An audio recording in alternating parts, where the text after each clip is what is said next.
이제 제가 먼저 묵상한 말씀을 나누도록 하겠습니다. 한 주간 동안 수고하고 애쓰신 여러분, 하나님께서 여러분에게 위로를 주시고 평화를 주시기를 간구합니다. 우리 마음 가운데 잃어버린 안식을 하나님께서 다시 주시는 귀한 시간들을 오늘 누릴 수 있기를 바랍니다. 이 책에 대해 여러분 많이 들어보셨을 것 같습니다. 최근에 자주 언급되는 책입니다. 전남대학교 철학과 김상봉 교수님이 쓴 책, 영성 없는 진보. 이 책을 한번 읽어보시기를 추천합니다. 매우 얇습니다. 그리고 이분이 기고하셨던 글을 모은 것이기 때문에 학술 서적이라기보다 에세이 같기도 하고, 하지만 굉장히 깊이 있는 내용을 담고 있는 책입니다. 오늘은 이 책의 내용을, 주제를 간략하게 소개해드리면서 말씀을 나누려고 합니다. 이 책에서 저자는 이런 얘기를 합니다. 더 이상 세상의 고통을 자신의 고통으로 받아들이는 영성을 상실한 가운데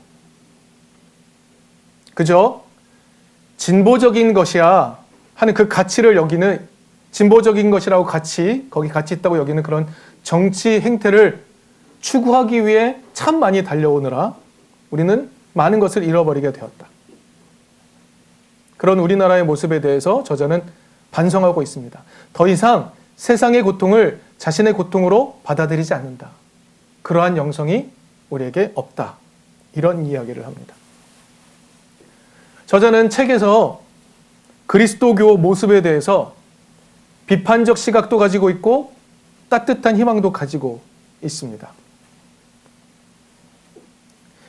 우리나라에 진보를 향한 운동들이 있었죠. 진보를 향한 운동이 소외되고 약한 사람들에 대한 강력한 사랑을 잃어버렸다라고 저자는 이야기합니다. 그래서 진보적인 민주적인 제도를 추구하고 그것을 구축하면 된다라고 말하는 세속적 운동이 되어버렸다라고 이야기합니다. 그리고 더 이상 약한 자를 위한 사랑을 다 잃어버린 채 증오만 남아있다. 사랑을 잃어버린 증오가 진보 운동의 동력으로 유일하게 남게 되면서 더 이상 종교와는 상관이 없는 세속적 정치운동이 되어버렸다 라고 말합니다. 저자는 또 이렇게 말합니다. 그러면 그리스도교 내부는 어떠한가? 그리스도교 내부에서도 사랑의 영성을 다 잃어버렸다 라고 아프게 증언합니다. 특별히 오늘날 진보를 추구하느라 잃어버린 것을 이야기하는 가운데 이런 이야기를 합니다. 참된 사랑이 없이 사랑은 다 잃어버리고 공허한 이론, 기술로 민주세계를 만들어 보겠다. 아름다운 세계를 만들어 보겠다. 라고 생각을 품은 것이 오히려 사랑이라고 하는 그 중요한 토대를 은폐하고 억눌러 버렸다. 이렇게 말합니다. 저자는 책에서 사랑이라는 중요한 토대를 통해 참 세상을 꿈꾸었던 사람들의 이야기, 몇몇 사람들의 이야기를 들려줍니다. 그 중에 우리 귀에 익숙한 전태일의 이야기도 들려주죠. 우리나라의 근현대사를 짧게 조망해 봅시다. 1960년대 4.19 혁명이 있었습니다. 그것을 거치며 우리는 좀 더 민주적인 세상이 되었다라고 생각했습니다. 그러나 곧바로 무너졌죠. 1970년대 전태일이 자신의 몸을 불살랐습니다. 노동자들이 살 수 있는 세상을 꿈꾸며 그는 자신의 삶을 내어 던졌습니다. 그러나 민주적인 세상, 사랑의 세상은 오지 않았습니다. 1980년대 5.18 민주항쟁이 일어났습니다. 여전히 민주세상은 오지 못했습니다. 드디어 1987년 6월 항쟁이 있었고 6.29 선언하고 대통령 직선제가 되면서 87년 체제가 되었습니다. 그리고 난 다음에 이제는 진짜 민주적 세상이 되었다. 우리는 그렇게 생각하며 살았습니다. 더 이상 계엄 같은 건 일어나지 않겠지. 좀 더 나은 세상이 되었구나 라고 생각하며 살았습니다. 우리 잘 해오고 있어. 이렇게 믿으며 살았죠. 그러나 오늘 우리가 맞닥뜨린 세상은 어떻습니까?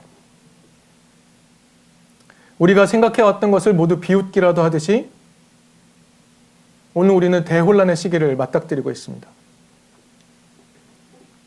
지금 우리는 무언가 잘못되었다고 느낍니다. 하지만 무엇이 잘못되었는지 잘 헤아리지 못합니다. 심지어는 잘못되었다는 것조차 인식하지 못합니다. 제도가 망가졌습니다. 어떻게 해결하고 고쳐나가야 될지 방향 알지 못합니다. 우리는 방황하고 있습니다. 앞으로 어떻게 해결해 나아가야 할지 우리는 방향조차 알지 못합니다. 우리 대체 어떤 희망을 가지고 이 시기를 견뎌가야 할까요? 희망이 있는 것이긴 할까요?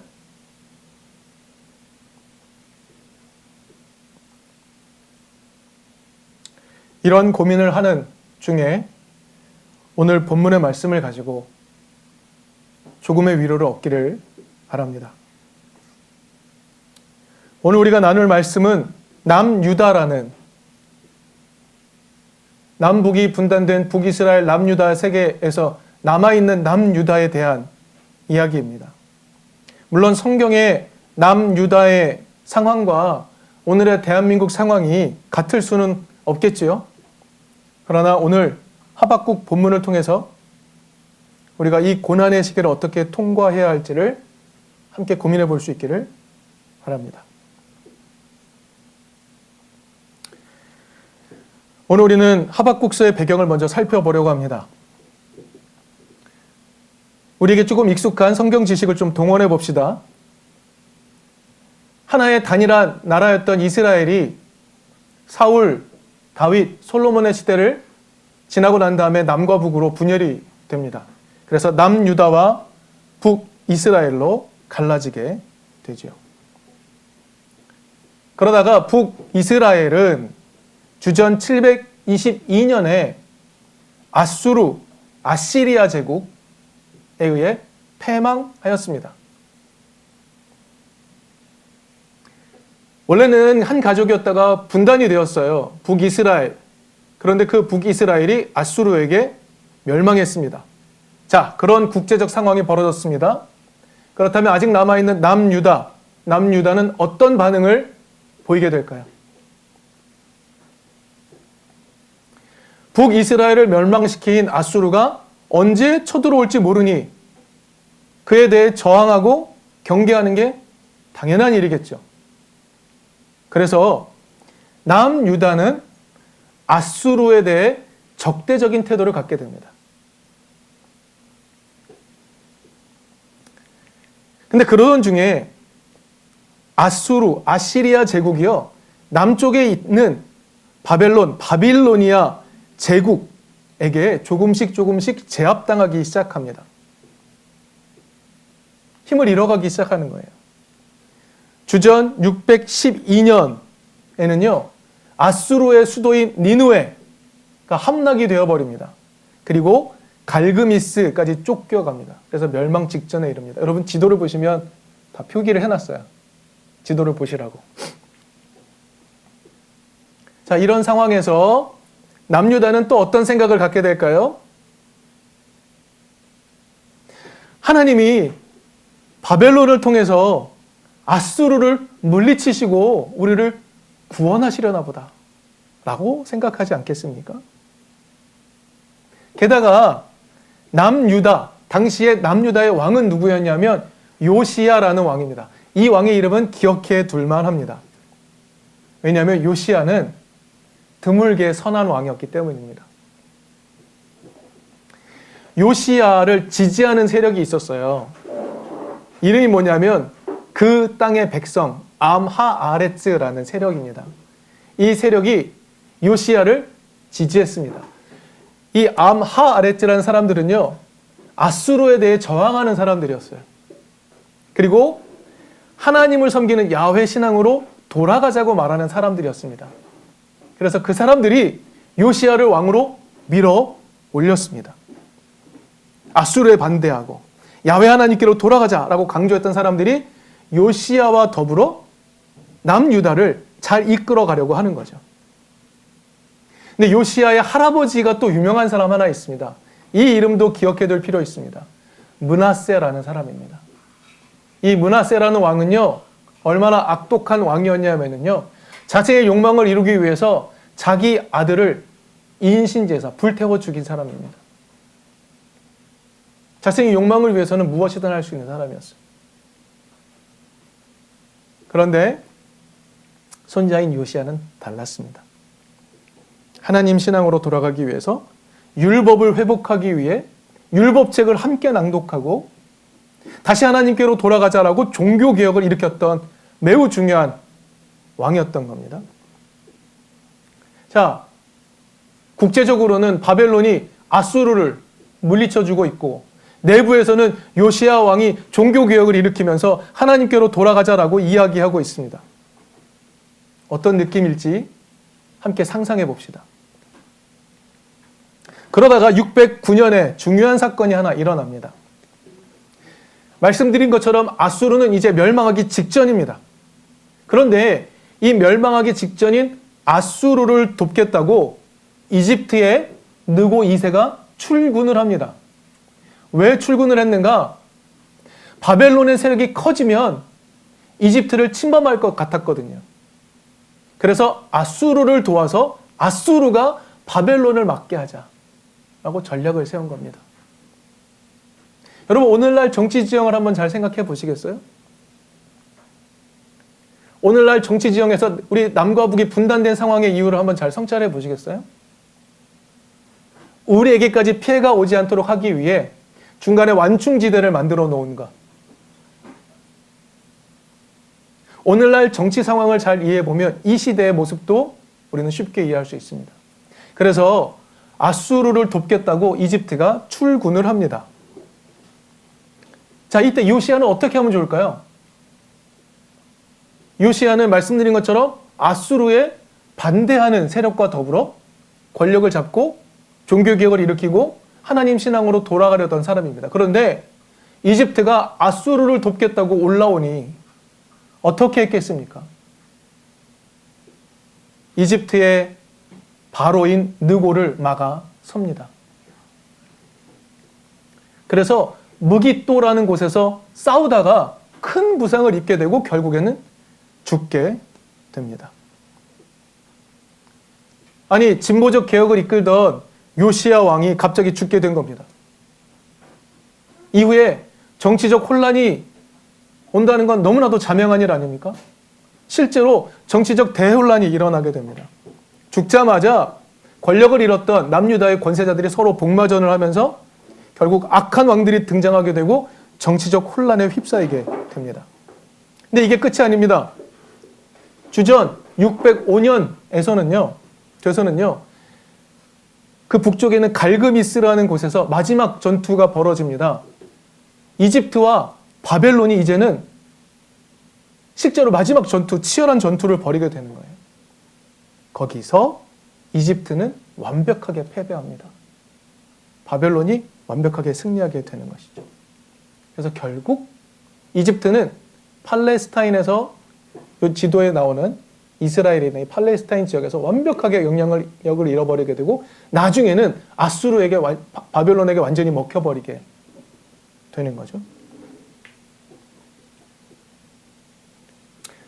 이렇게 아수르의 세력을 멸망시켰고 이집트를 멸망시킨 바벨론 세력. 자, 이 바벨론 세력은 남유다를 어떻게 대했을까요? 이전 아수르보다 더 심각하게 남유다를 괴롭히기 시작합니다. 하박국은 바로 이런 역사적 사건 맥락 속에 살면서 하나님께 호소했던 사람인 겁니다. 당시 남유다의 질문은 이런 것이었음이 분명합니다.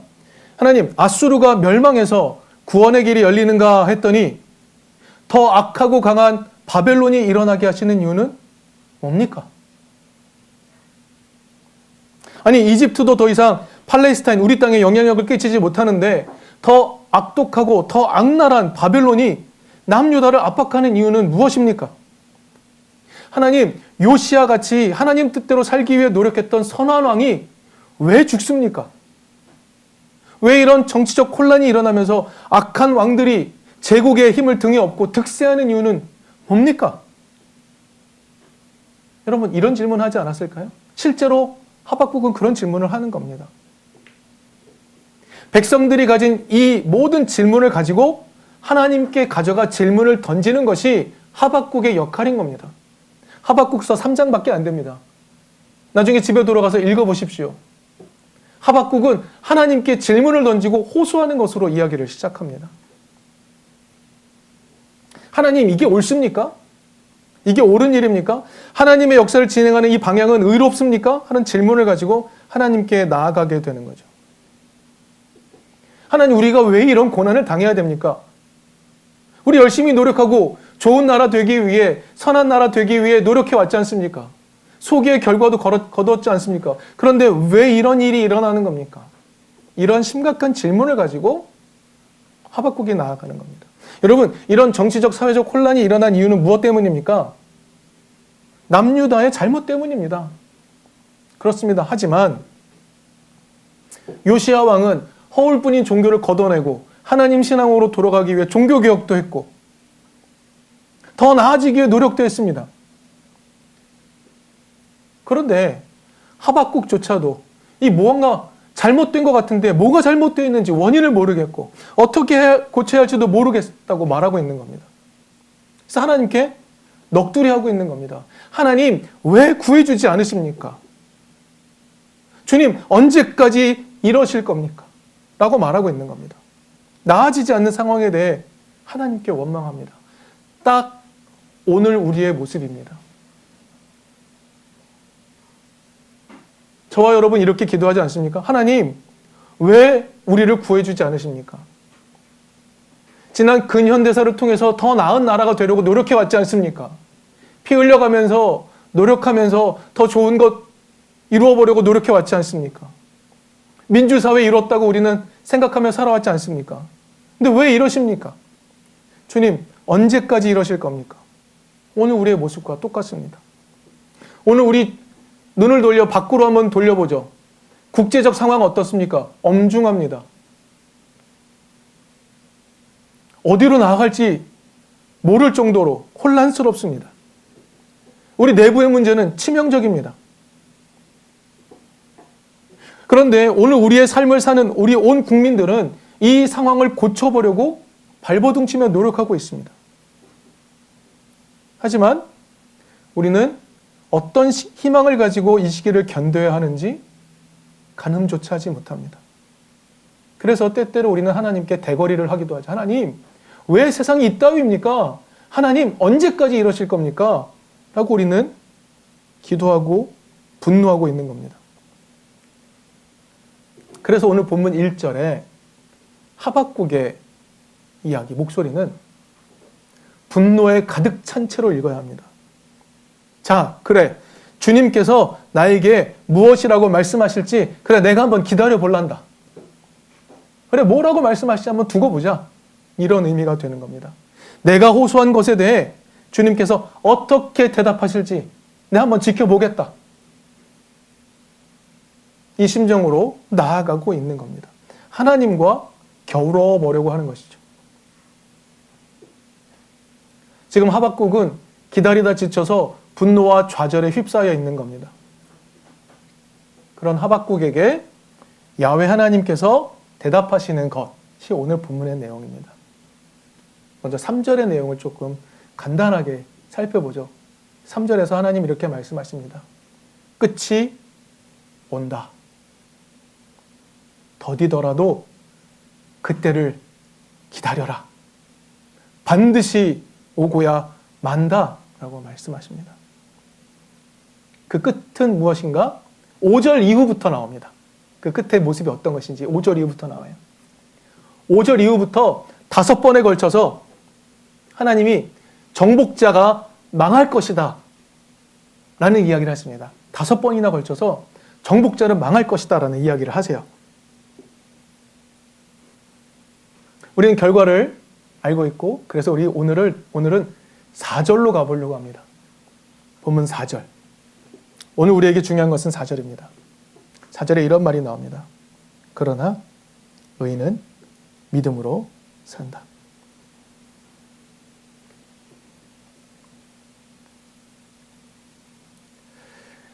지난주 말씀 기억하시나요? 우리 히브리서 10장 살폈죠? 10장 38절에 이 말씀을 그대로 가져가 사용합니다. 의인은 믿음으로 산다. 또 우리 좀 더 성경에 익숙한 분들은 이 구절 또 한 번 사용된 곳이 어딘지 알고 있습니다. 로마서에서 바울이 사용했습니다. 오직 의인은 믿음으로 산다. 종교개혁 아시는 분들은 또 떠올릴 말이 있습니다. 솔라 피데, 오직 믿음으로. 여기서 믿음으로 산다. 여러분, 질문을 던져봅니다. 믿음으로 산다라는 말은 무슨 뜻입니까? 답하기 어려운 질문 해볼까요? 여러분은 하나님을 믿으십니까? 여러분은 예수의 뜻을 믿으십니까? 답하기 어렵죠. 왜요? 믿음이 무엇인지 우리는 잘 정의 내리기 힘들기 때문입니다. 대체 믿음이 뭐야? 아니, 이성적, 과학적 근거가 없더라도 끝까지 어떻게든 잘 될 거야 라는 심리적 태도를 유지하는 게 믿음입니까? 잘 될 거야. 이걸 유지하는 게 믿음입니다. 하나님이 나에게 좋은 걸 주실 거야. 라고 굳건히 신뢰하는 거, 이게 믿음입니까? 그럴 리 없죠. 그럴 리가 없습니다. 믿음이 무엇인지 정의 내리지 못한 채 우리는 이 용어를 계속해서 써왔습니다. 오직 의인은 믿음으로 산다. 교회 잘 나오는 게 믿음이라고 착각하고, 헌금 많이 하는 게 믿음이라고 착각하고, 목사 말을 잘 듣는 게 믿음이라고 착각하고, 성경을 글자대로 읽는 게 믿음이라고 착각하며 우리는 살았던 것이죠. 그러나 오늘 본문 믿음이라고 번역된 원래 원문은 에무나라는 히브리어 단어를 가지고 있습니다. 이 말은 무슨 뜻이냐 하면 성실하다라는 뜻입니다. 그래서 영어 성경은 어떤 버전은 faith라고 번역했지만 다른 버전, 어떤 버전은 faithful로 번역을 합니다. 성실하다. 그래서 최근에 나온 새 한글 성경은 이렇게 번역을 해 놓았습니다. 의인은 자신의 성실함으로 살아남을 것. 오늘 설교의 제목이죠.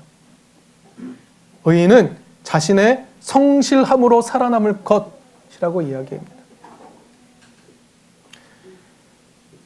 믿음, 성실함을 연결해 볼까요? 성실하다는 건 무엇에 대해 성실하다는 걸까요? 약속에 대해 성실하다는 의미입니다. 성경을 보면 이 에무나라는 단어가 하나님에게도 적용이 됩니다. 하나님이 약속을 지키는 것에 성실하시다.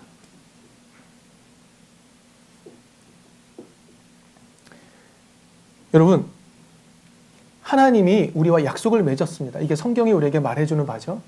네, 여러분, 여러분의 아는 인문학적 지식을 총동원해 보십시오. 어느 신이 자신이 지배하는 지배 백성과 피지배자들과 약속을 맺습니까? 명령하면 되죠. 어떤 신이 군림하면 되죠. 무슨 약속을 맺습니까? 그러나 우리가 신앙하는 야훼 하나님은 우리와 약속을 맺습니다. 하나님은 하나님의 백성을 지키겠다고 약속하셨습니다. 그리고 그의 백성들에게 하나님의 뜻대로 살 것을 약속하기를 바라셨고 그 약속을 맺었습니다. 여러분, 하나님은요, 자신의 백성을 마침내 지키겠다는 약속을 성실하게 지키는 분입니다. 그래서 예수를 보내시죠. 자, 문제는 무엇입니까? 그 백성들이 약속을 준수하느냐, 성실한가의 여부입니다. 그게 4절의 말씀의 의미가 되는 겁니다. 여러분, 오늘 본문에서 야훼 하나님 5절 이후에 하박국에게 말씀하신 내용이 무엇이라고요? 정복자들을 심판하겠다. 약속 다시 하십니다. 그리고 4절에서 하나님이 하박국에게 이야기하십니다. 때가 온다. 반드시 올 것이다. 의인은 자신의 성실함으로 살아남을 것이다. 성실함을 지키라고 말씀하고 계신 것입니다.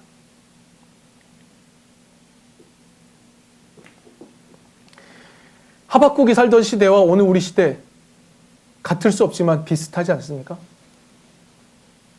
열심히 살려고 노력하고 있습니다. 좋은 세상을 만들어 보려고 노력하고 있습니다. 시대를 개선해 보려고 노력하고 있습니다. 그러나 우리가 예상하지 못했던 곳에서 우리를 압박하고 우리를 무너뜨리려는 일들이 계속해서 벌어집니다. 혼란을 벗어나고 싶은데 아무 길도 보이지 않습니다. 그때 하나님께서 우리에게 말씀하시기를 의인은 성실함으로 살아남을 것이다. 나도 성실하게 약속을 지킬 것이다. 반드시 지킨다. 그때는 온다. 끝이 온다. 반드시 온다. 너도 성실하게 약속을 지켜다오. 부탁하고 계십니다. 여러분, 여기 성실의 약속은 어떤 겁니까? 좀 우리의 언어로 좀 바꿔볼까요? 하나님 약속을 성실하게 지키는 것은 무엇입니까? 하나님 사랑, 이웃 사랑이죠. 대한민국의 진보적 가치가 잃어버렸다고 평가하는 사랑. 제도만 잘 만들면 세상이 좋아질 거라는 착각 속에서 우리가 잃어버렸던 근원적인 사랑. 하나님은 오늘 우리에게 말씀하십니다. 아무 길도 보이지 않는 것 같지만 포기하지 말고 정의의 길에 서서 희망을 갖고 성실하게 사랑을 펼치며 살아가라고 말씀하시는 거예요. 의인은 그 방법으로 살아남을 거다라고 말씀하고 계시는 겁니다. 오늘 우리의 문제에 해결할 수 있는 방법이 아무것도 없는 것 같습니다. 그래서 지금 잠시 하나님께 대거리를 할 수도 있습니다. 하나님, 왜 이러십니까? 라고 말할 수도 있습니다. 하지만 우리 깊은 내면에서 하나님에 대한 신뢰를 가지고 우리 오늘 성실함으로 살아가 봅시다. 끝이 온다. 반드시 온다. 약속하신 이 하나님의 말씀을 신뢰하면서 오늘도 성실하게 살아가는 우리들이 될 수 있기를 바랍니다.